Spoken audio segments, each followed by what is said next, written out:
Mesdames, Messieurs, bonjour. Très heureux de vous retrouver pour cette seconde émission Midday, tournée ici dans la grande halle de Cournon, dans le cadre du sommet de l'élevage. Bonjour, je m'appelle Éric Marnat et je suis directeur des ventes de Yara France. Bonjour Eric. Bonjour Jean-Paul. Alors Eric, est-ce que tu peux me décrire un peu le marché des engrais aujourd'hui, pour le moins agité, incertain, je ne sais pas quel est le mot. Oui, de nos jours, toutes les prévisions qu'on peut faire, elles sont toujours déjouées par quelque chose. Alors en 2025, le grand élément déstabilisateur qu'on a eu, c'est quand même la guerre des 12 jours cet été entre Israël et l'Iran qui a fait flamber les prix de l'azote notamment. On est revenu maintenant à un marché un peu plus stabilisé, avec, il est vrai, quand même quelques points d'inquiétude. Le premier point d'inquiétude, c'est quand même le prix des céréales et des produits agricoles qui restent à des niveaux historiquement bas. Donc l'accessibilité financière des agriculteurs est faible. Le ratio prix des engrais par rapport au prix des cultures est très haut. Donc ce qui peut limiter la consommation des engrais. Et évidemment, les autres points d'inquiétude sont les contextes géopolitiques qui, comme on l'a vu cet été, peuvent créer des fluctuations très importantes. Alors, il y a eu un fait important en début d'été, c'est la taxation visant à freiner l'importation d'engrais venant de Russie. Elle a été de quelques dizaines d'euros, 40 euros je crois si on parle des engrais azotés. Au final, elle a eu un impact ou pas sur le prix perçu par l'agriculteur ? Écoutez, si vous regardez les prix du marché de l'urée, on ne voit pas quelque chose de flagrant, mais c'est un petit peu normal. Si vous voulez, cette taxe a été mise en place à partir du mois de juillet.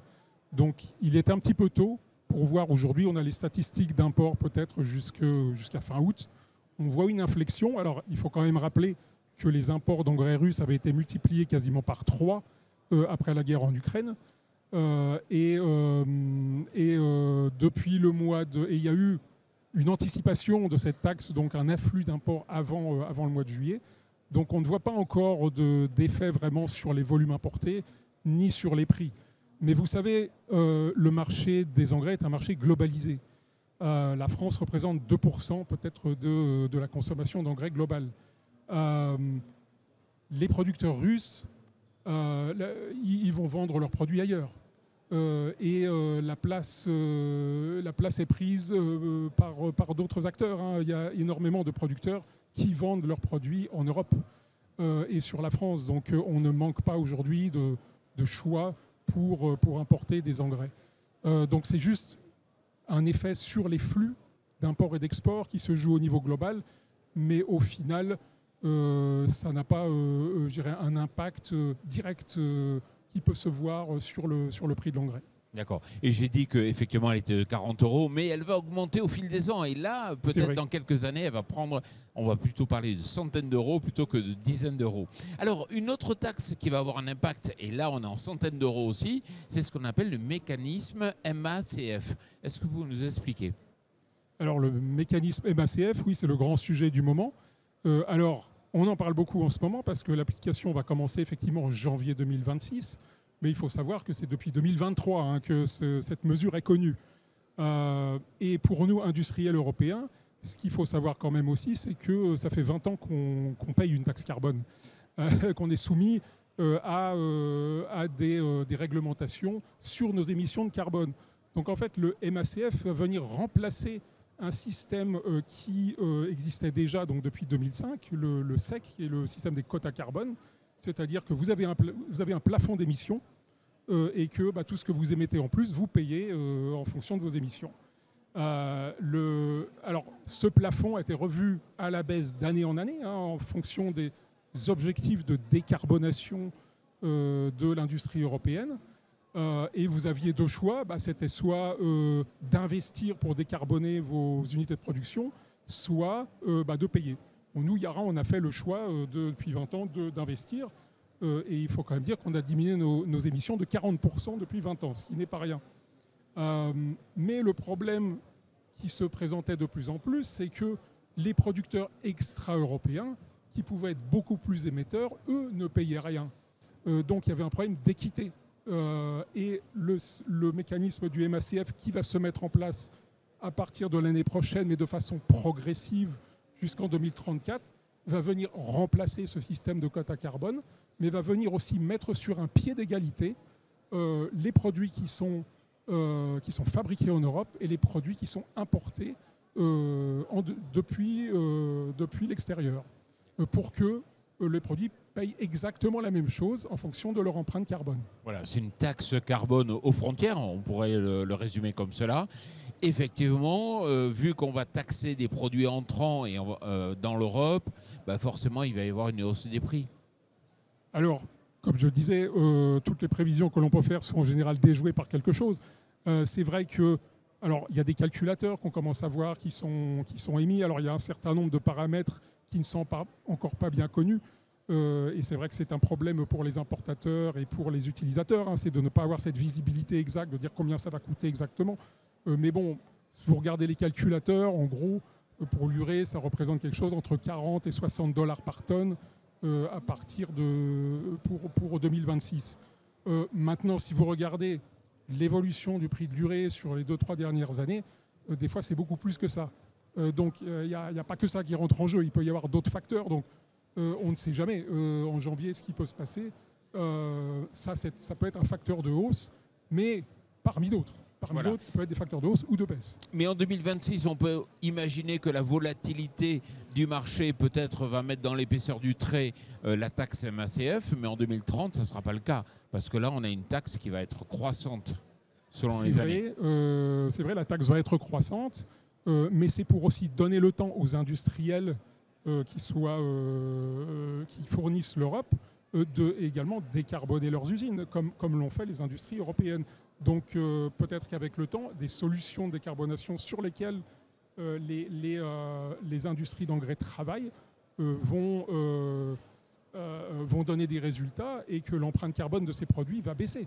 D'accord. Mais si on analyse peut-être de façon un peu simpliste, et bien sûr il y a l'évolution des cours qui est importante à prendre en compte, mais on se dit le conflit russo-ukrainien d'un côté, les taxes à la fois contre les engrais russes, à la fois la taxe MACF, donc de carbone aux frontières, on est quand même dans un faisceau d'éléments qui dit on risque d'avoir quand même une cherté de la part des engrais à court terme. À court terme, encore une fois, je dirais un certain nombre d'acteurs, je pense, ont anticipé ces choses. Je vous l'ai dit, la taxe sur les engrais russes, quelque part, c'est une réorientation des flux d'import et d'export. Donc en fait, je ne pense pas que ça soit si impactant que cela.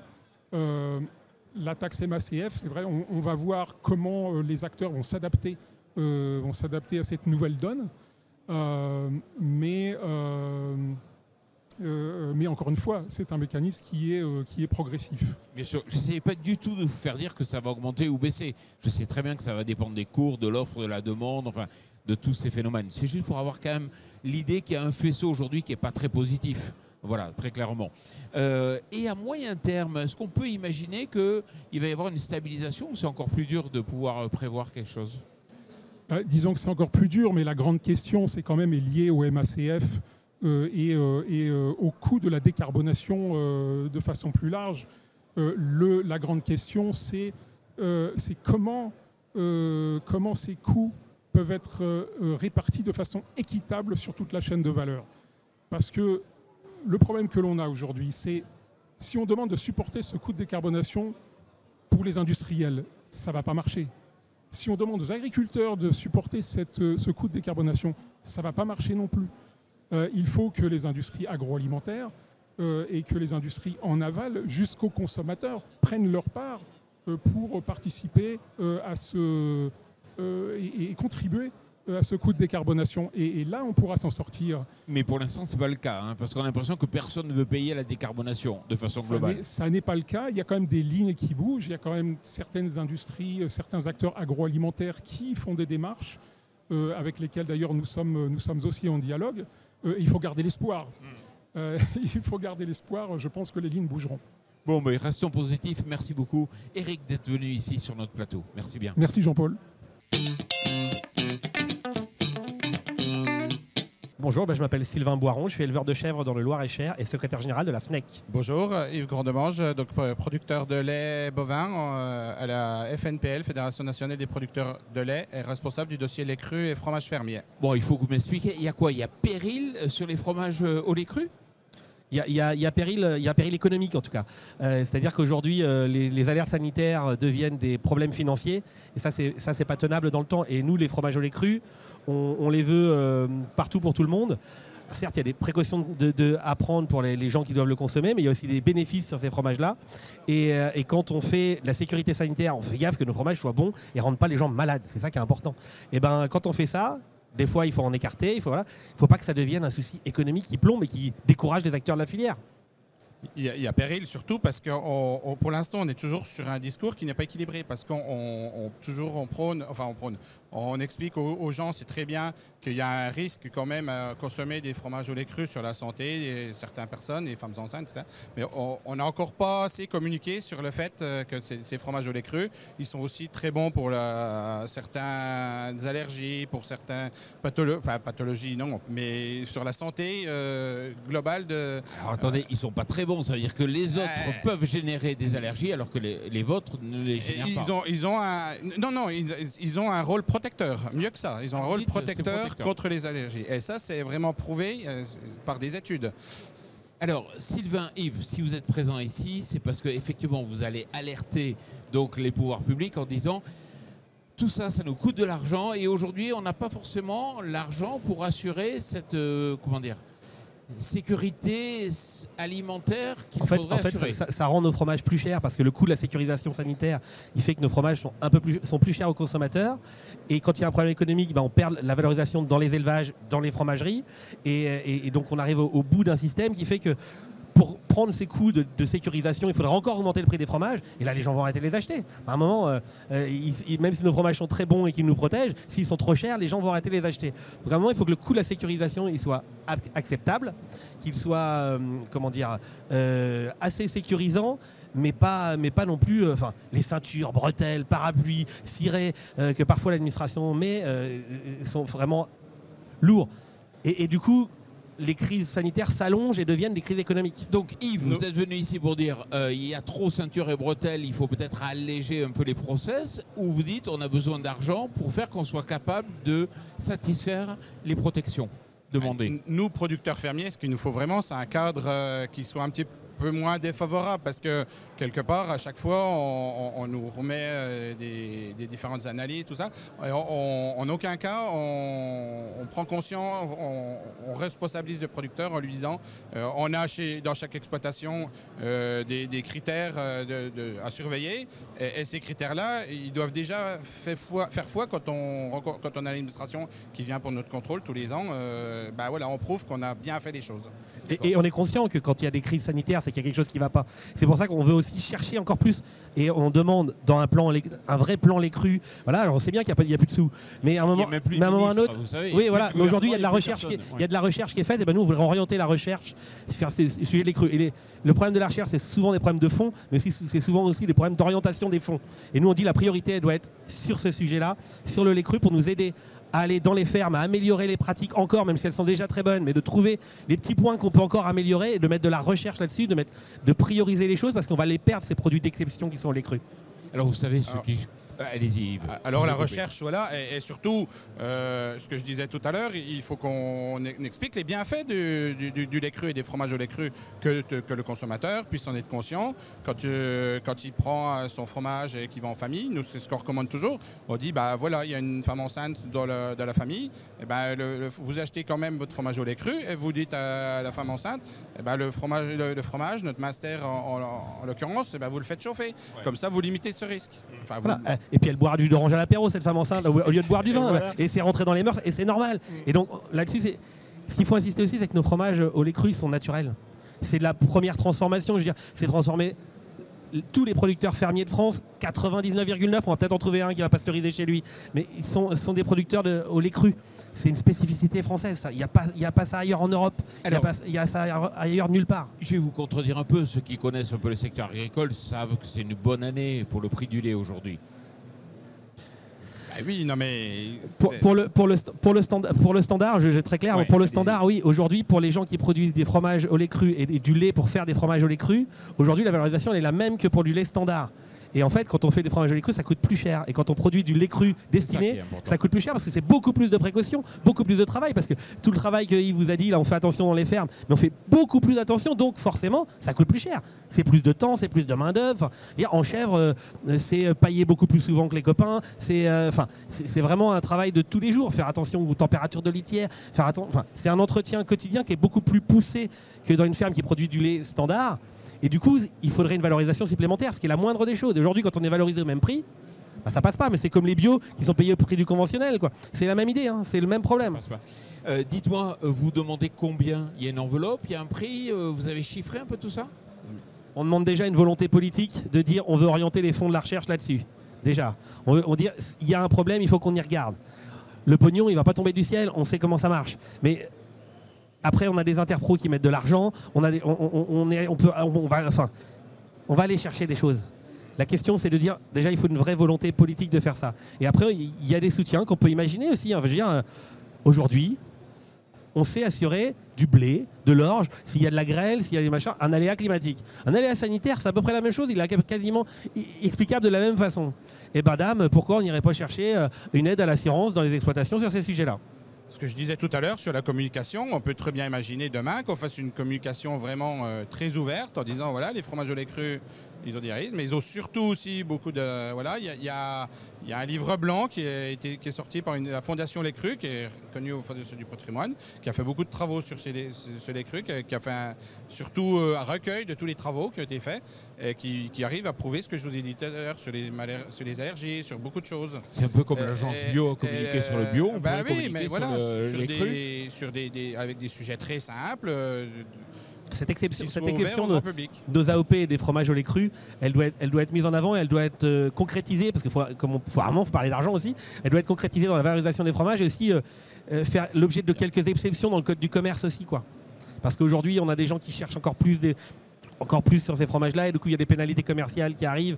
Bref, il faut sauter tout ça sur les fromages au lait cru si on veut les garder. Ce que je disais tout à l'heure sur vraiment la préservation du patrimoine, et il se fera surtout par la reconnaissance que sur l'exploitation, on a un environnement qui est multiples microbes et tout ça. Et dans ces fromages au lait cru, il y a un risque, mais il y a surtout beaucoup de vie dans ces fromages qui, voilà, consommation de ces fromages, on va avoir un effet santé. Et puis surtout un effet patrimonial, parce qu'on va arriver c'est le producteur local de fermier qui emploie 5 personnes sur son exploitation, qui fait vivre le canton, qui fait vivre... Pour la blague, Yves, mais ce que tu dis est tellement vrai que je me dis, est-ce qu'il ne faut pas qu'on chope Stéphane Bern et que le loto du patrimoine, il n'y ait pas du pognon qui vienne sur les fromages au lait cru? Voilà. Dites-moi, moi j'aime le fromage au lait cru, est-ce que j'ai réellement des raisons d'être inquiet? Ou est-ce que vous criez avant d'avoir mal? Sur l'avenir. Sur l'avenir, le problème, c'est en fait que s'il y a des problèmes trop économiques, on a malheureusement déjà une AOP en France qui, à cause de ces problématiques-là, il y a un opérateur qui a dit stop.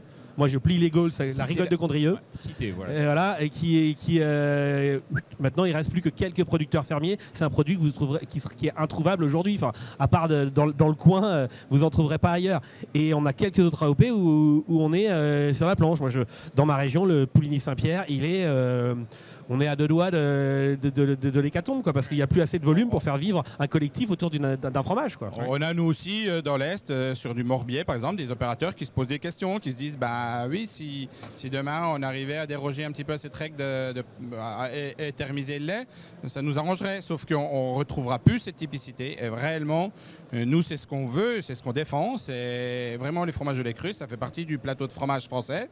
Si on ne le défend pas aujourd'hui, on va perdre quelque chose. Donc j'ai bien compris, il y a péril et il faut agir. C'est ça le message. C'est ça. Après, effectivement, on n'a pas trouvé de ministre pour agir encore. Ouais, il faut trouver, entre-temps, on l'espère, un gouvernement, un ministre, voilà, et un peu d'argent, peut-être pour mettre en place les actions que vous souhaitez. Voilà, Sylvain, Yves, merci beaucoup d'être venu sur notre plateau pour ce débat. Merci. Merci beaucoup. Merci à vous. Alain Conjoyant, je suis directeur de recherche à l'INRAE et spécialisé en génie des procédés alimentaires, c'est-à-dire en transformation des aliments. Bonjour Alain. Bonjour. Alors vous faites partie d'un collectif de chercheurs qui publie un livre aux éditions Quae qui s'appelle « La conservation des aliments vers plus de durabilité et de naturalité ». Alors c'est vrai que moi en tant que consommateur, je me dis quand je vois la liste des ingrédients, je ne sais pas si on doit employer le terme d'ingrédients, de conservateurs, de produits qu'on a dans la nourriture ultra transformés, bon, on peut se poser la question, est-ce que c'est utile ou est-ce que c'est surtout pour les industriels pour gagner plus d'argent? Oui, alors c'est une vraie question et c'est ce à quoi on essaye de répondre. Qu'est-ce qu'il y a derrière déjà la liste des constituants? Qu'est-ce qu'ils veulent dire? Ultra transformation veut dire aussi degré de transformation très poussé, donc très important. Qu'est-ce que ça veut dire? Est-ce qu'on peut limiter? Et quel danger ça peut faire courir soit la santé du consommateur, voilà, la santé du consommateur, on va dire, d'un côté comme de l'autre. C'est-à-dire si on a des produits qui seraient très ultra transformés, trop ultra transformés, quel problème ça peut poser? Et si par contre on ne les transforme pas assez, quel autre problème ça peut poser? Voilà, il y a d'autres problèmes qui se posent. Ouais. Alors, dans la liste des différents produits aujourd'hui qu'on trouve, est-ce que vous vous dites, attention, tous les produits ont leur utilité ou pas? Une question relativement simple. Alors, la plupart des produits ont quand même leur utilité en termes de conservation des aliments. Voilà, mais effectivement, derrière ces produits, par exemple, quand on fait de la confiture, on met du sucre. Quand on fait du jambon sec, on met du sel. Voilà, du jambon fumé, on fume. Et à chaque fois, on ajoute quelque chose.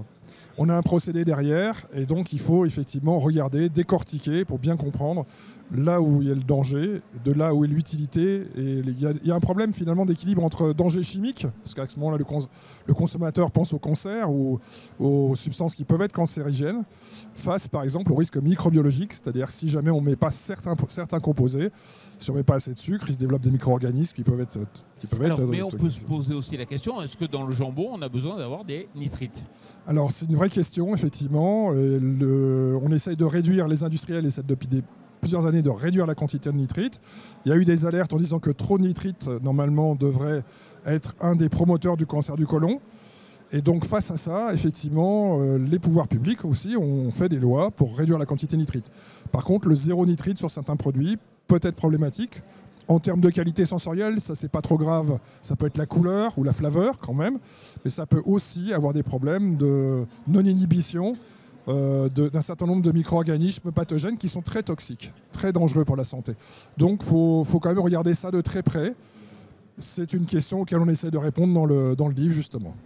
Alors, on pourrait se poser aussi la question, est-ce que, je ne sais pas, dans des carottes râpées qui sont vendues aujourd'hui dans des emballages plastiques, on a besoin d'avoir, par exemple, du sucre? Non, on n'a pas besoin. Donc, il y a des choix aussi qui sont faits. Il y a des choix qui sont faits. Alors, parfois, vous pouvez mettre du sucre ou un peu ce qu'on appelle l'acide lactique, c'est-à-dire un peu de vinaigre, finalement. Ça peut être utile à la conservation et il y a un problème de durabilité. C'est-à-dire, si ces carottes, finalement, vont à la poubelle, finalement, il y a un problème de déchets. Et donc ça aussi c'est un problème, c'est pour ça que ça s'appelle naturalité et durabilité. Est-ce que on ne va pas vers du gaspillage, une augmentation du gaspillage?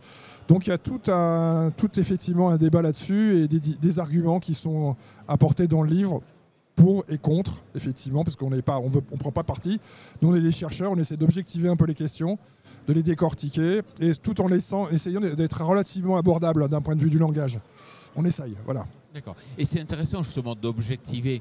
Mais est-ce que vous dites par exemple que le cadre réglementaire aujourd'hui est trop strict ou qu'il n'encadre pas suffisamment ce qui est mis dans la composition? Alors je pense que le cadre réglementaire est très strict et justement le problème est de savoir justement si on peut y répondre, jusqu'où on peut y répondre, quelle plus-value ça peut avoir. Et donc c'est pour ça que le citoyen, un citoyen consommateur, doit s'emparer de ces questions parce qu'il va aussi pouvoir peser sur le député. S'il dit à un certain nombre d'hommes politiques « je ne veux pas de nitrite, je ne veux pas de nitrate », il va envoyer un message et c'est bien qu'il soit éclairé avant sur oui, bon, ça, effectivement, il faut réduire les nitrites et les nitrates, mais effectivement, il ne faut peut-être pas partir bille en tête en étant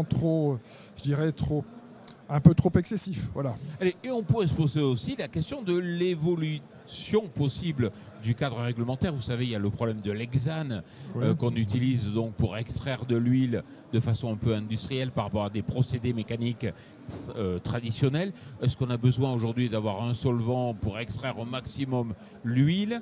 Et surtout, ce solvant, il a été expertisé il y a des décennies et aujourd'hui, on se pose vraiment des questions sur son innocuité. Alors il y a toute une partie, moi je suis quelqu'un du génie des procédés alimentaires, donc je travaille sur les procédés, et par exemple tout ce qui est extraction à froid pour des procédés naturels, jusqu'où on peut aller, décontamination par des procédés qui effectivement ne chauffent pas l'aliment, donc le laisse plus naturel a priori, en tout cas tel que perçu par le consommateur comme plus naturel. Et ben, ceci fait partie d'un chapitre. Jusqu'où on peut aller? Est-ce qu'on est aussi efficace quand on n'utilise pas la température que quand on utilise la température? Comment conserver l'aliment après, de façon à ce qu'il soit le meilleur possible pour le consommateur d'un point de vue gustatif par exemple, tout en n'ayant aucun danger et le moins possible de gaspillage. Voilà. Alors on a l'impression que pendant des décennies, on a accepté un certain nombre de choses et là, chaque semaine, on découvre qu'il y a pour des raisons d'efficacité, d'extraction, pour des raisons de conservation ou autres, chaque fois, on découvre qu'il y a de nouveaux produits. Est-ce qu'on doit être inquiet de son alimentation ? Pardon, j'ai pas compris. Est-ce qu'on doit être inquiet par son alimentation ? Non, bien sûr que non. Normalement, justement, les industriels, alors nous, on travaille aussi souvent en partenariat avec des industriels de la transformation. Ils savent très bien que c'est quelque chose d'important pour le consommateur, donc ils sont aussi dans cette démarche. Par exemple, dans le zéro nitrite, par exemple, dans certains aliments, les industriels se sont engagés. Il y a un engagement de la filière. Donc c'est un peu comme dans le domaine agricole. Les agriculteurs s'engagent en termes effectivement, d'émissions de gaz à effet de serre, etc., de consommation d'énergie ou d'eau. Là, les industriels s'engagent aussi en termes de réduire effectivement tout ce qui peut être intrant, potentiellement négatif pour la santé. D'accord. Toute dernière question, parce qu'on arrive à la fin de ce débat. Est-ce qu'on peut imaginer des innovations qui vont permettre de clore un peu ce problème des produits chimiques que l'on retrouve pour assurer notamment la conservation? Alors ça sera difficile parce qu'effectivement on découvre, de par les potentialités analytiques, on découvre des dangers de plus en plus grands aussi de notre santé. On découvre des composés qui sont potentiellement dangereux pour la santé de plus en plus. Et donc même des composés qui pouvaient paraître naturels ou qui paraîtraient naturels peuvent avoir un impact sur la santé. Donc je ne pense pas que le débat soit fini. Je pense qu'au contraire, le rôle des chercheurs justement va continuer à être important. Bon, Alain, merci beaucoup d'être venu ici. Plaisir. Et je recommande la lecture pour justement objectiver un peu tous ces critères. La conservation des aliments vers plus de durabilité et de naturalité aux éditions Quae. Merci beaucoup. Merci beaucoup. Bonjour, c'est Kevin Richard, je suis DG de la société Intrax qui distribue la marque Zwewerken pour les GPS RTK. Et salut Kevin. Salut Jean-Paul. Kevin, toi, tu te dis aujourd'hui il faut mettre les technologies à disposition des agriculteurs, mais à un coût le moins cher possible. Enfin, tout le monde le dit, mais toi, tu le fais.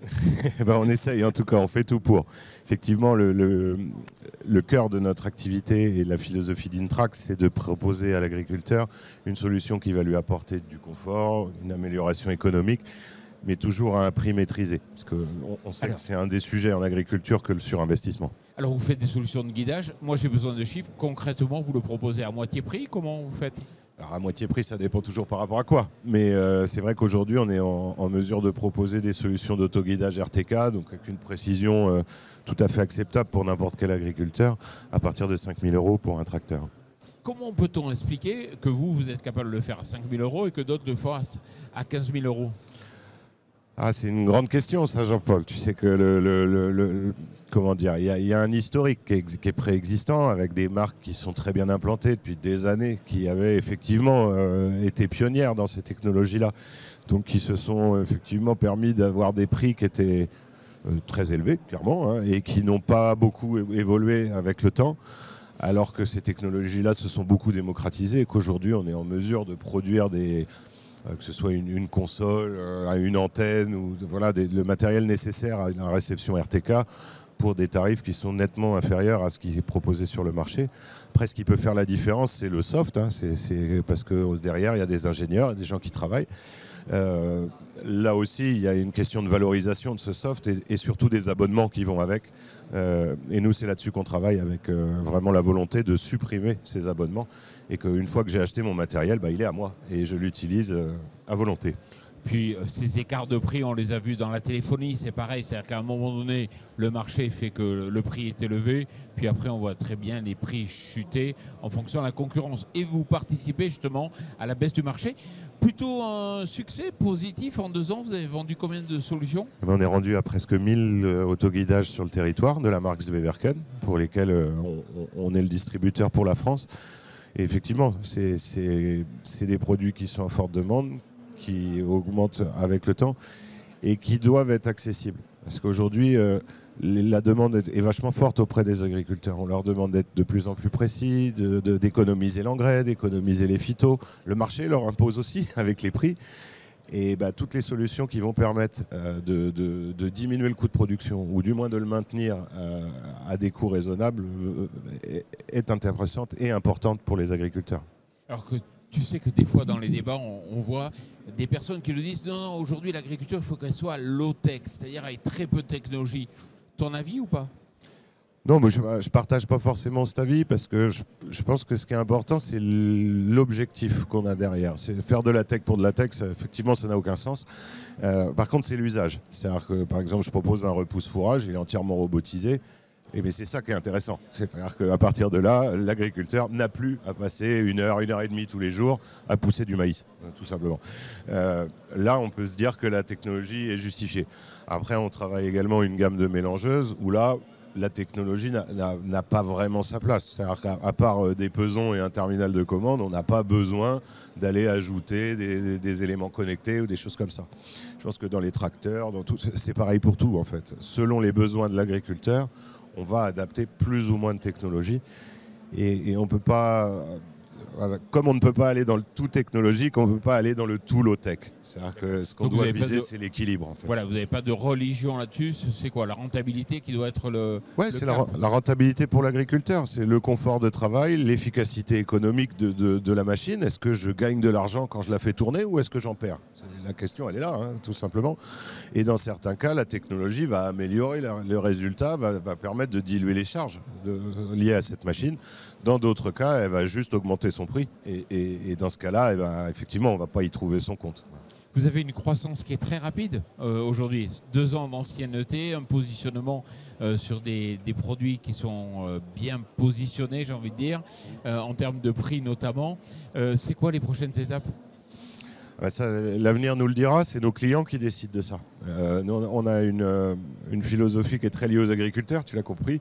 Et donc tous les produits qu'on lance sur le marché, c'est des produits qui ont été testés auprès de nos clients agriculteurs, auprès de partenaires de terrain qui les essayent, les testent et justement vérifient qu'on rentre bien dans cette catégorie de fiable, simple et rentable.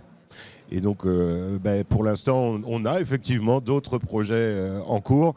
Mais aujourd'hui, on ne sait pas dire s'ils sont fiables, simples et rentables. On est en train de le tester. Bon, en tout cas, on va peut-être vous retrouver sur d'autres matériels dans le futur. Merci beaucoup, Kevin. Merci beaucoup, Jean-Paul. À très bientôt. À bientôt.